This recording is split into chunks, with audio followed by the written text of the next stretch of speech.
Il est tout juste 19h d'Alger, vous regardez Al 24 News, heureuse de vous retrouver pour l'édition de ce mercredi 19 août. Tout de suite les titres de l'actualité.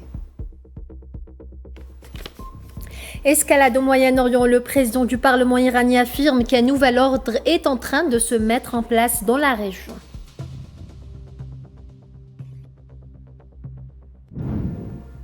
Génocide à Gaza, 9 Palestiniens tombant martyrs à la suite d'une frappe sioniste. On fait le point dans ce journal.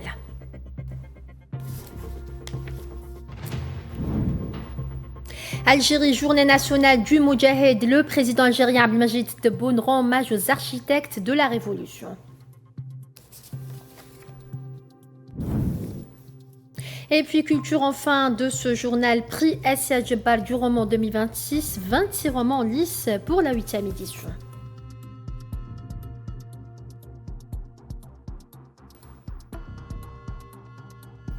Bonsoir à tous, si vous venez de nous rejoindre, on entame ce journal avec le dossier iranien.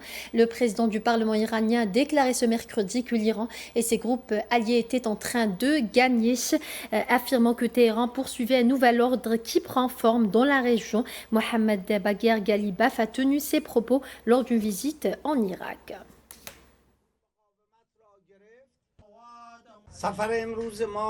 Notre visite en Irak aujourd'hui vise également à renforcer le nouvel ordre qui se met en place dans la région et à accélérer les efforts visant à élargir la coopération conjointe entre tous les pays de la région, sans ingérence étrangère. Les pays islamiques de la région devraient œuvrer à un engagement et à des liens de sécurité approfondis, soutenus par une coopération économique durable. La République islamique d'Iran est prête à faire progresser ce processus. Et dans des commentaires publiés sur sa chaîne Telegram, le ministre iranien des Affaires étrangères Abbas Araghchi a déclaré mardi que Téhéran ne souhaitait pas un cessez-le-feu temporaire, mais bien une fin à la guerre qui empêcherait une répétition du conflit.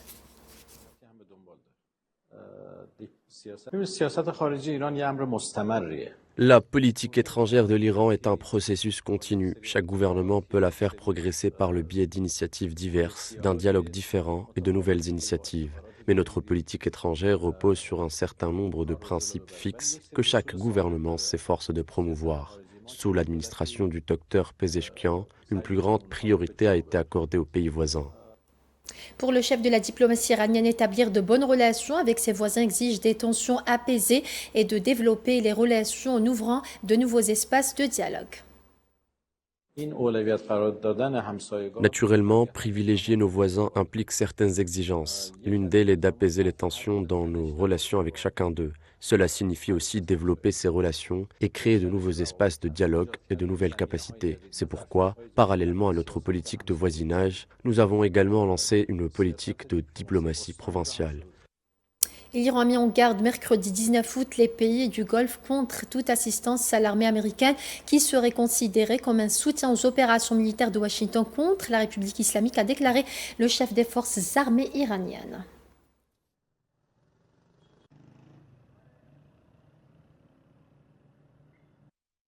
Et l'agence Bloomberg a rapporté que 2 pétroliers liés à la Chine ont changé de route dans le détroit d'Ormuz à un moment où les risques menaçant la navigation maritime persistent. Les données de suivi des navires ont montré que le pétrolier C5, chargé d'une cargaison de pétrole brut irakien, a modifié sa trajectoire mardi alors qu'il se dirigeait du golfe arabique vers le détroit d'Ormuz. De son côté, le pétrolier Estia a changé de direction après avoir pénétré dans le golfe le long de la côte omanaise.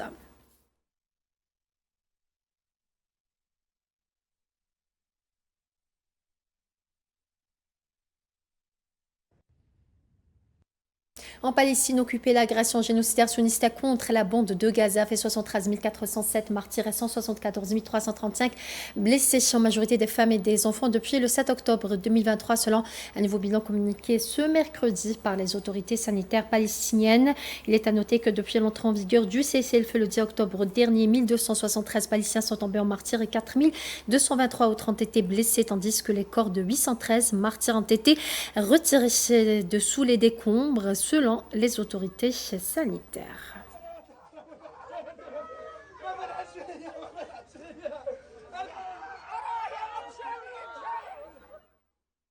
Toujours à Gaza, des ambulances se sont précipitées dans l'enclave ce mercredi alors que des personnes transportaient des blessés à la suite d'une frappe aériationniste qui a tué 9 Palestiniens dans un poste de police selon les médecins.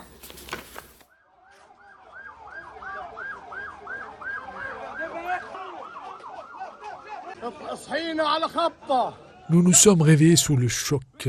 Ils ont tué des gens, des personnes âgées, des enfants, des femmes. Ils osent parler de trêve. Chaque jour, nous disons qu'il y a de l'espoir pour demain, pour après-demain. Mais le nombre de martyrs ne cesse d'augmenter. Que le peuple pleure sur nous. Hier, c'était au port et aujourd'hui au parc municipal où il y avait plein d'enfants. Et la violence sioniste s'étale également à la Syrie, un pays qui a vivement condamné les raids sionistes qui ont ciblé l'aéroport militaire d'Abu al-Dohr dans la province d'Idlib, confirmant que l'aéroport a été soumis à 8 frappes aériennes. Dans 2 lettres identiques adressées au secrétaire général de l'Organisation des Nations Unies à la présidence du Conseil de sécurité, le ministre syrien des Affaires étrangères a déclaré que les agressions sionistes qui continuent depuis le 8 décembre 2024 avec des bombardements, des incursions et des enlèvements entravent les efforts de stabilisation et menacent d'accroître les tensions dans la région.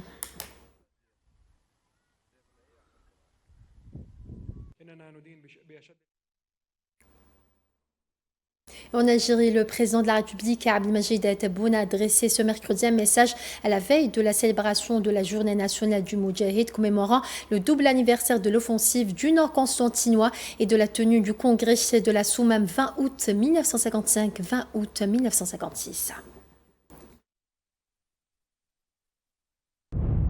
Le peuple algérien célèbre la journée nationale du Moudjahid commémorant le double anniversaire de l'offensive du Nord constantinois et de la tenue du congrès de la Soumam. Pour se remémorer les hauts faits de ces hommes moudjahidines martyrs et moudjahidines encore fidèles au serment, puisse Allah Tout-Puissant leur accorder santé et longue vie, qui ont combattu avec abnégation jusqu'à la victoire. Ils ont tenu leur engagement et Allah a tenu le sien. Lui, le meilleur des soutiens, les enseignements tirés de cette commémoration illustrent le génie ayant inspiré la glorieuse génération de novembre afin qu'elle préserve la flamme de la révolution dont elle a allumé l'étincelle, qu'elle accompagne les impératifs de développement, d'expansion et de déploiement dans le cadre des objectifs fixés par la déclaration du 1er novembre.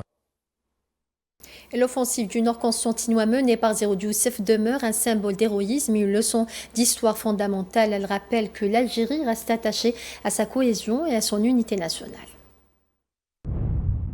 L'offensive du Nord constantinois sous le commandement du shahid emblématique Zéro Youssef a été et demeurera par sa puissance, ses exploits, son ampleur et sa bravoure l'incarnation des valeurs les plus nobles sous la bannière du Front de libération nationale et de l'Armée de libération nationale, car porteuse d'enseignements historiques immenses qui demeurent un flambeau pour le présent et l'avenir, des enseignements pour tout un chacun, à savoir que l'Algérie a été et restera attachée à la cohésion et à l'unité nationale dont Allah le Tout-Puissant l'a comblée. La journée nationale du Moudjahid est également étroitement liée à la commémoration de la tenue du congrès de la Soumam, ce congrès historique qui a tracé les contours d'un projet global visant à organiser et à structurer la révolution dans ses dimensions militaires, logistiques et organisationnelles,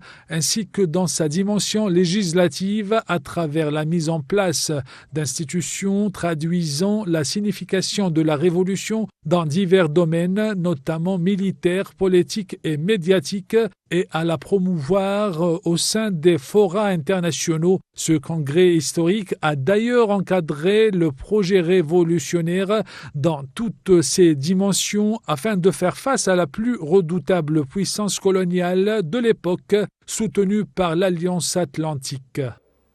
Toujours selon le président algérien Abdelmadjid Tebboune, ce tournant a promu la révolution algérienne en un modèle de lutte anticoloniale pour tous les peuples opprimés. Si le 20 août 1955 incarne une stratégie d'affrontement de la soldatesque de l'ennemi sur le terrain, Le 20 août 1956 a lui marqué un tournant majeur en développant une stratégie multidimensionnelle qui a créé un nouveau rapport de force entre les parties engagées dans la bataille, aussi bien en termes de planification que d'organisation. Ce faisant, la révolution de libération nationale a profondément remis en question l'équation du système colonial traditionnel, non seulement en Algérie, mais aussi pour l'ensemble des peuples opprimés à travers le monde. De telles étapes historiques décisives nous permettent de rappeler la symbolique du Moudjahid et la place éminente qu'il occupe dans la mémoire de la nation. C'est aussi l'occasion pour nous d'évoquer avec fierté le présent de l'Algérie victorieuse, un présent incarné par la préservation de la souveraineté nationale et la consolidation de l'édification d'un État fort avec ses institutions pouvant compter sur la conscience de sa jeunesse et la cohésion de son peuple, afin que le message des martyrs et des moudjahidines demeure vivant et qu'il continue à inspirer et à hisser notre pays vers les perspectives de grandeur, de prospérité et de leadership. Et toujours dans le même contexte, le général d'armée Saïd Chenguerha, ministre délégué auprès du ministre de la Défense nationale, chef d'état-major de l'armée nationale populaire, a adressé ses vœux à l'ensemble des personnels de l'AMP à l'occasion de la journée nationale du Moudjahid célébrée le 20 août en commémoration du double anniversaire des offensives du Nord constantinois et de la tenue du congrès de la Soumam en 1955 et 1956, a indiqué ce mercredi un communiqué du ministère de la Défense nationale.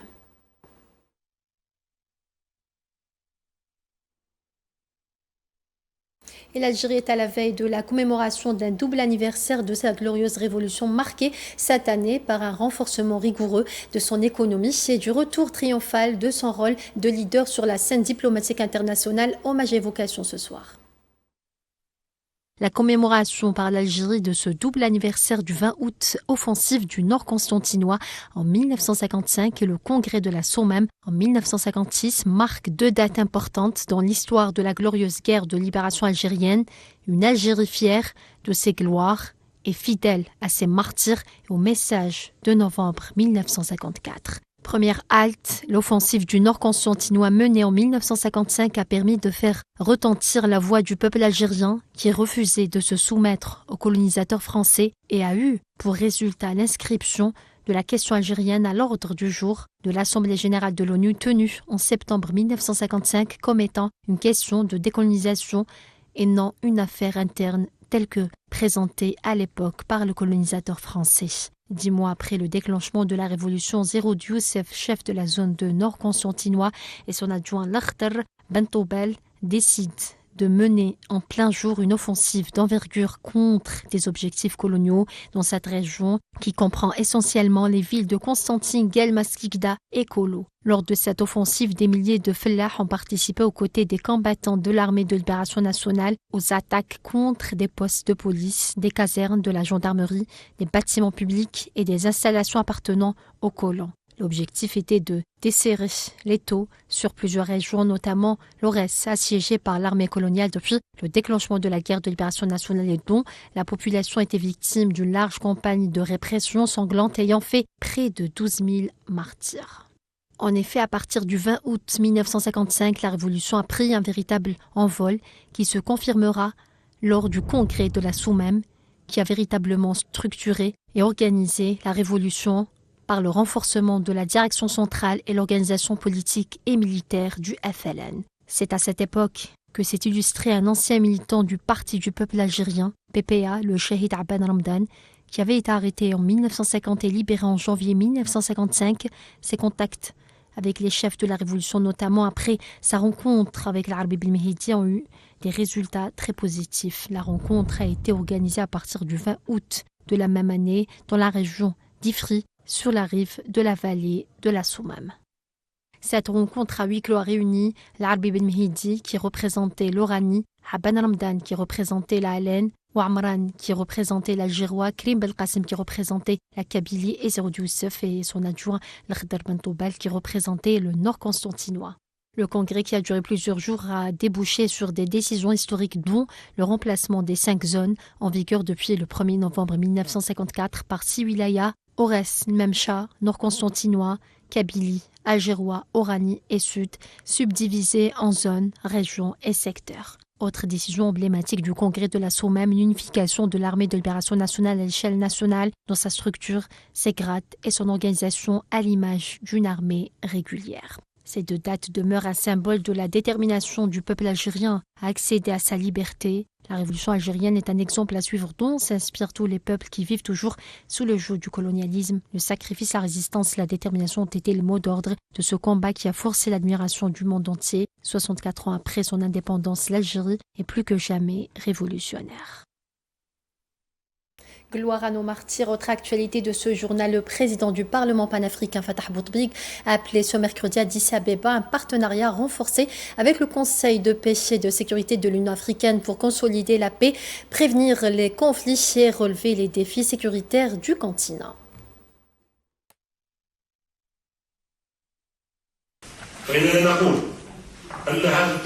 Dans ce sillage, nous pouvons parler d'un rôle partagé entre l'ensemble des institutions de l'Union africaine. C'est dans ce cadre que le Conseil de paix et de sécurité appelle à renforcer cette synergie. Au sein de ce système, le rôle du Parlement africain déroule de sa mission fondamentale. Il est l'institution qui formule les orientations, adopte les décisions à la lumière de leurs résultats et veille à leur mise en œuvre. Il soutient ainsi le développement humain, accompagne ses efforts et ses choix stratégiques en s'appuyant sur une légitimité populaire et en apportant des solutions concrètes sur le terrain, créant une véritable dynamique d'action au sein des institutions. L'objectif est d'établir un partenariat solide entre le Conseil de paix et de sécurité et le Parlement africain fondé sur le dialogue et la cohésion.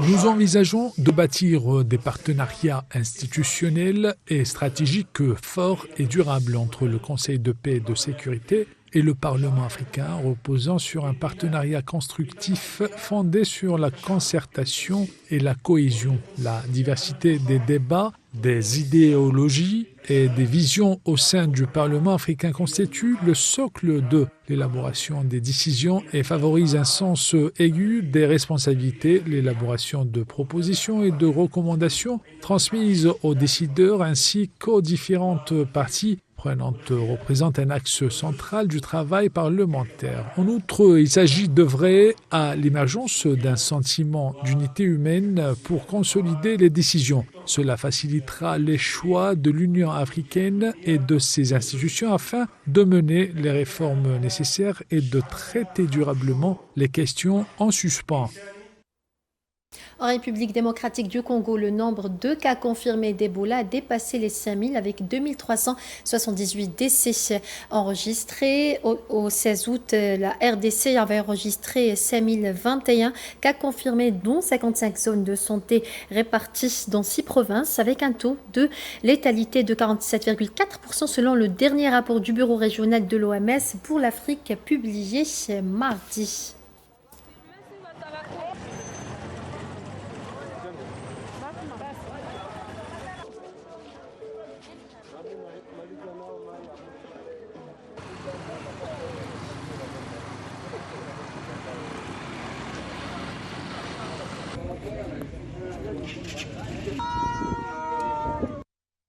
En Russie, le président Vladimir Poutine a ordonné ce mercredi 19 août au gouvernement russe de lancer un programme de reconstruction des entrepôts commerciaux endommagés ou détruits par l'Ukraine au cours d'un mois d'attaques ciblées.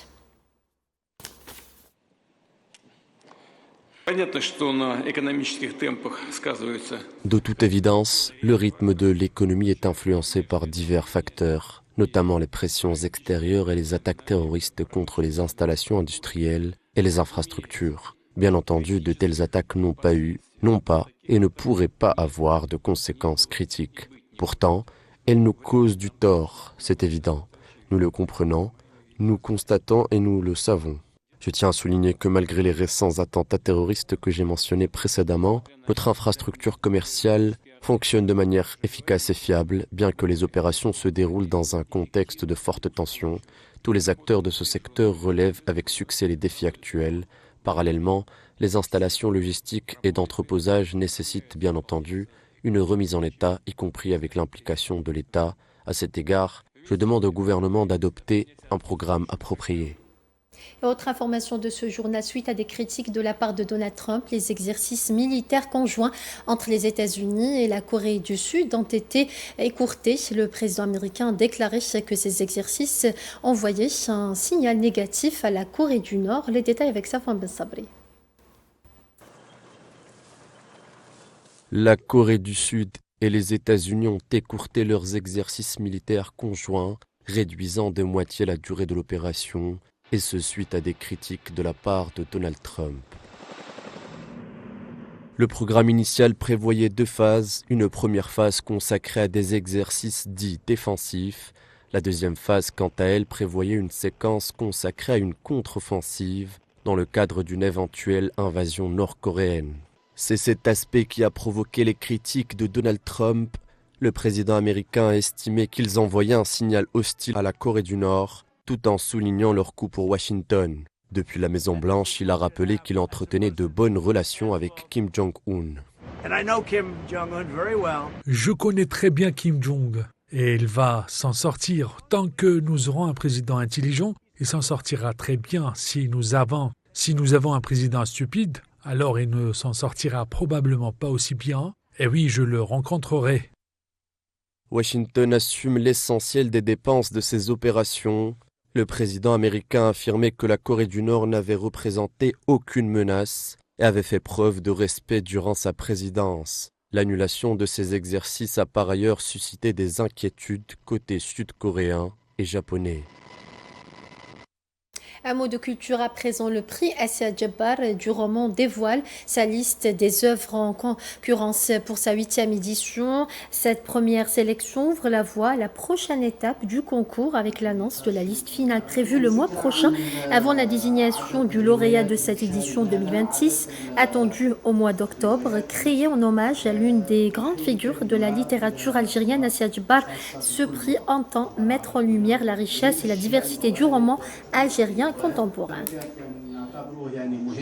هذا دليل الجزائر عندما نجد مشاركة دليل آخر على أن هذه الجائزة الكبرى يبدع ويكتب وما يقارب لأن في الرواية الفن راهو حاضر بقوة في المشهد الثقافي. على ذكرى آسيا جبار يعني 79 رواية حد ذاتها كلها هي أيضا روايات متعلقة بثورة تحريرية مثل رواية زيلان مثلا مفهوم الموت والحياة كل هذه نجدها كروايات كثيرة. Partout le même ciel de Hajar متعلقة بكل فترة أو بكل من دار نيمورز أو نيموري رواية السابعة وإلى الكوري وأجنحة الألم. تم اجتماع يوم صبيحة اليوم.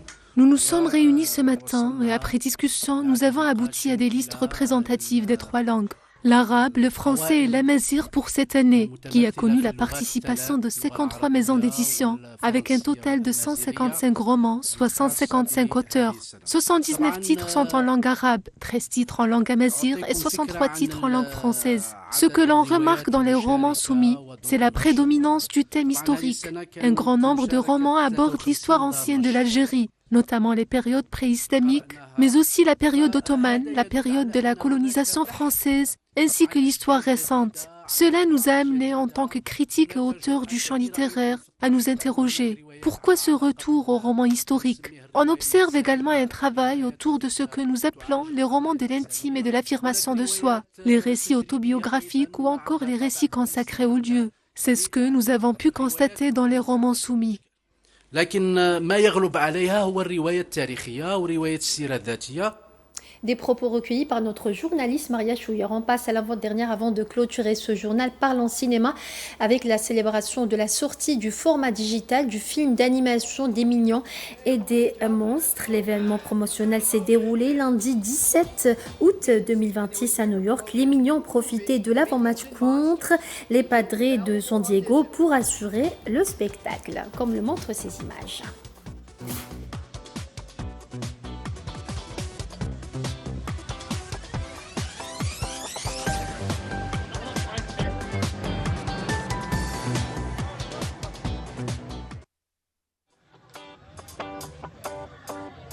everybody, John. Let's go, Max! Let's go, Minions! And they were here to promote their new movie, Minions and Monsters, which will be available on digital. Et voilà, on arrive à la fin de ce journal. Excellente soirée à toutes et à tous.